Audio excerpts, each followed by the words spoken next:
बिस्मिल्लाहिर्रहमानिर्रहीम अस्सलाम वालेकुम वरहमतुल्लाहि वबरकातुहू। दोस्तों, पाकिस्तान के बाद पाकिस्तान को एफएटीएफ में ग्रे लिस्ट करने के बाद अब तुर्की और यूएई को भी जो है वो ग्रे लिस्ट में डाला जा चुका है। पाकिस्तान एक इस्लामी ममालिक है और तुर्की भी इस्लामी मुल्क है, यूएई भी इस्लामी मुल्क है कि जितने भी जो इस्लामी ममालिक हैं इनको एफएटीएफ में एक एक करके जो है वो ग्रे लिस्ट किया जा रहा है। इसके बाद इनको ब्लैक लिस्ट भी किया जा सकता है। अब पाकिस्तान जो है ये एफएटीएफ की इसने जितनी भी जो उनकी जो पॉइंट थे जो उन्होंने पाकिस्तान को दिए थे कि आप इन पे अगर अमल करेंगे तो हम जो है वो आपको ग्रे लिस्ट से निकाल देंगे। तो पाकिस्तान ने उनके ऊपर अमल किया। सिर्फ एक पॉइंट की वजह से एफएटीएफ को सियासी मुकासद के लिए इस्तेमाल किया गया और पाकिस्तान को फिर से ग्रे लिस्ट में रखा गया।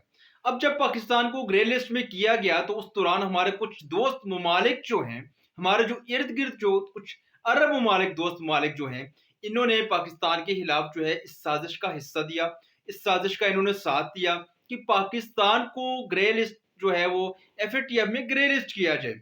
इन्होंने साथ दिया और आज जो वो सारी साजिशें हैं इनके सामने आके खड़ी हो चुकी हैं। एफएटीएफ जो है वो एक इंटरनेशनल इदारा है कि जिसके अंदर पूरी दुनिया के अंदर जब कोई मुल्क के अंदर किसी मुल्क के अंदर मनी लॉन्ड्रिंग होती है, पैसा चोरी होता है और फिर वो पैसा किसी भी दूसरी जगह पे जाके दहशतगर्दों के लिए इस्तेमाल होता है, दहशतगर्दों की मदद के लिए इस्तेमाल होता है, तो उस मुल्क के ऊपर ये इदारा जो है वो पाबंदियां लगा देता है। अब जितने भी जो ममालिक हैं जहाँ से मनी लॉन्ड्रिंग होती है इनमें अक्सरियत मुसलमानों की है और ये अक्सरियत जो है वो गरीब मुल्क है।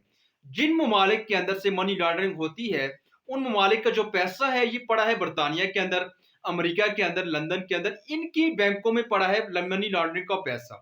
अब मनी लॉन्ड्रिंग के ऊपर जिन ममालिक को इन्होंने ब्लैक लिस्ट किया हुआ है या जिन ममालिक को इन्होंने ग्रे लिस्ट किया हुआ है, उनके जो जिन्होंने मनी लॉन्ड्रिंग की है, जिन्होंने पैसा चोरी किया है, वो सारे इनके ममालिक के अंदर मौजूद हैं।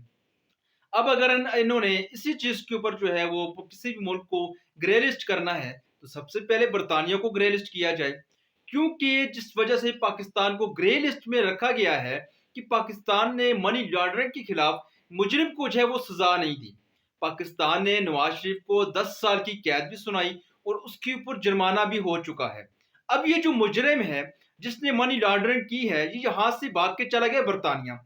अब बरतानिया को ब्लैकलिस्ट करने के बजाय बरतानिया जो है वो पाकिस्तान के खिलाफ सामने आ रहा है कि पाकिस्तान ने किसी भी मुजरिम को जिसने मनी लॉन्ड्रिंग की है उसको सजा नहीं दी, इसलिए पाकिस्तान को ग्रे लिस्ट किया जाए।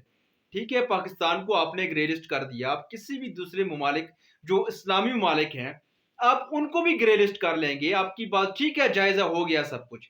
लेकिन जिन ममालिक के अंदर मनी लॉन्ड्रिंग का पैसा होके जा रहा है, जिन ममालिक के अंदर चोरी का पैसा पड़ा हुआ है, जो ममालिक चोरी के पैसों से चलते हैं, क्या वो चोर नहीं है?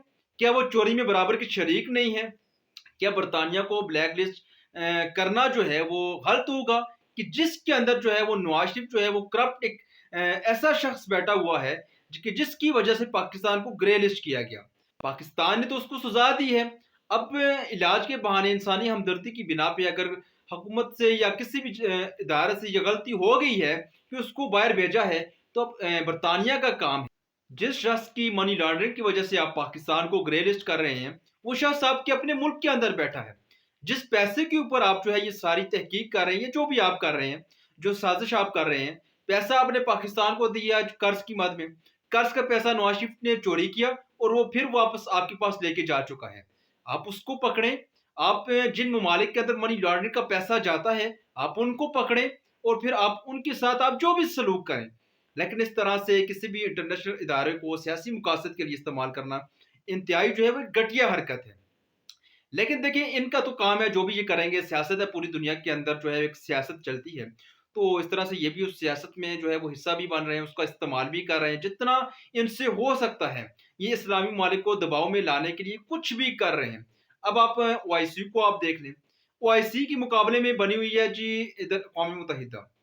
दूसरी जंग अज़ीम के बाद पहली बार यूरोप के अंदर इतनी ज्यादा हलाकतें हुई हैं यूक्रेन के अंदर, यूक्रेन की जंग की वजह से। तो ओआईसी ने फौरन इजलास बुलाया, पूरा यूरोप जो है वो रूस के खिलाफ इकट्ठा हो, अक़वाम मुत्तहिदा का जो है वो इजलास बुलाया गया, हंगामी इजलास हुआ। اس کے اندر پورے جو یورپ جتنا بھی جو ہے یہ سب اکٹھے ہو چکے ہیں، ان کی عوام، ان کے حکمران سب ایک ہو چکے ہیں روس کے خلاف۔ لیکن اس کے برعکس OIC ہم نے بنا رکھی ہے، 57 اسلامی ممالک کا اتحاد جو ہے وہ ہم نے اکٹھا کر رکھا ہے۔ ہم نے دیکھا فلسطین تباہ ہوا، OIC نے کیا کیا؟ ہم نے دیکھا شام تباہ ہوا، OIC نے کیا کیا؟ ہم نے دیکھا عراق تباہ ہوا، OIC نے کیا کیا؟ یمن تباہ ہوا، لیبیا تباہ ہوا، کشمیر تباہ ہوا۔ کیا OIC نے کسی بھی ملک کو بلیک لسٹ کرنے کی کوشش کی؟ کیا OIC نے کبھی اجلاس بلا کے یہ فیصلہ کیا کہ امریکہ جن ممالک کو تباہ کر رہا ہے، حال ہی میں اس نے افغانستان کو تباہ کیا ہے، عراق کا سارا پیٹرول، اس کا آئل جو ہے وہ چوری کر کے لے جا چکا ہے، کیا OIC نے کبھی ان کے خلاف کچھ ایسا منصوبہ تیار کیا، ایسا طریقہ کار اپنایا کہ جس وجہ سے یہ جو دہشت گردی ہے امریکہ کی، اس کو روکا جائے؟ جو یورپ کی جو دہشت گردی ہے، جو وہ انٹرنیشنل اداروں کو اپنے سیاسی مقاصد کے لیے استعمال کرتے ہیں، تو اس کے مقابلے میں OIC نے کیا کیا؟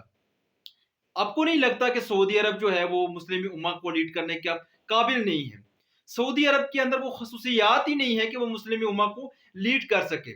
مسلم امہ اس کی جو ہے وہ سرپرستی میں، اس کی موجودگی میں، اس کی نظر میں وہ تباہ و برباد ہو رہی ہے، لیکن سعودی عرب نے OIC کے ذریعے کبھی کوئی ایکشن نہیں لیا۔ اور وہاں پہ آپ دیکھ لیں، یورپ کو آپ دیکھ لیں، اقوام متحدہ میں ساری دنیا کے جو غیر مسلم جو ممالک ہیں وہ ایک پیج کے اوپر ہیں، کیونکہ یوکرین کے اندر غیر مسلم جو ہیں وہ قتل ہو رہے ہیں، وہ سب ایک پیج کے اوپر ہیں۔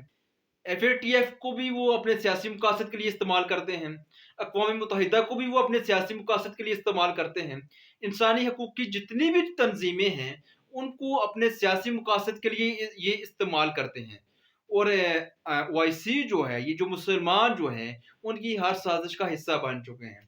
یہ 57 اسلامی ممالک کا اتحاد کس کام کا ہے کہ جب آپ سے ایک ملک نہیں بچا جس کو امریکہ نے تباہ نہ کیا ہو، ایک اسلامی ملک نہیں بچا جس کو امریکہ نے تباہ نہ کیا ہو۔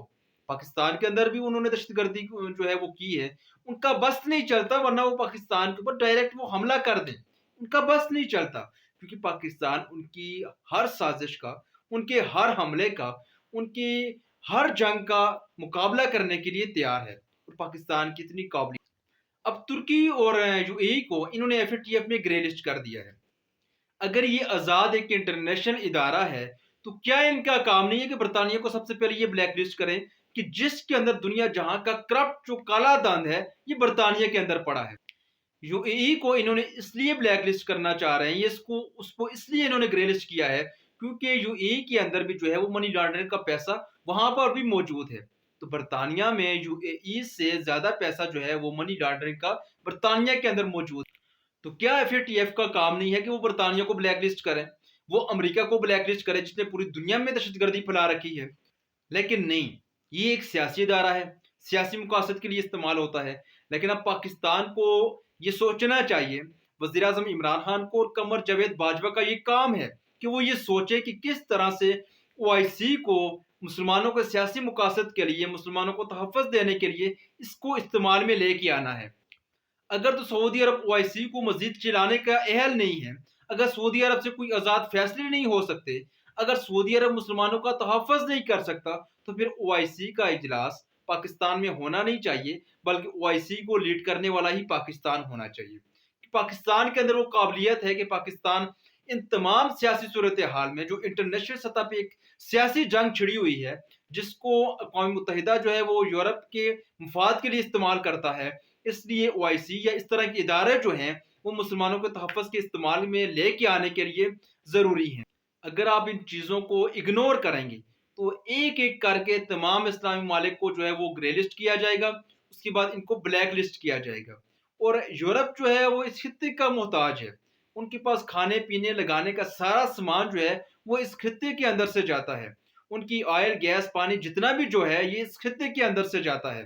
اگر تو OIC متحد ہو جائے، اگر OIC متحد ہو سکتی ہے، تو پھر یہ جو سازشی جو عناصر ہیں، یہ جو FATF کا سیاسی مقاصد کے لیے استعمال ہو رہا ہے، یہ جو اقوام متحدہ کا سیاسی مقاصد کے لیے استعمال ہو رہا ہے، تو یہ استعمال بند ہو سکتا ہے اگر تو 57 اسلامی ممالک جو ہیں ان کا اتحاد مضبوط ہو جائے، ورنہ مسلمانوں کی تباہی جو ہے وہ قریب ہے، اور اس تباہی کو روکنا جو ہے وہ بہت زیادہ مشکل ہو جائے گا۔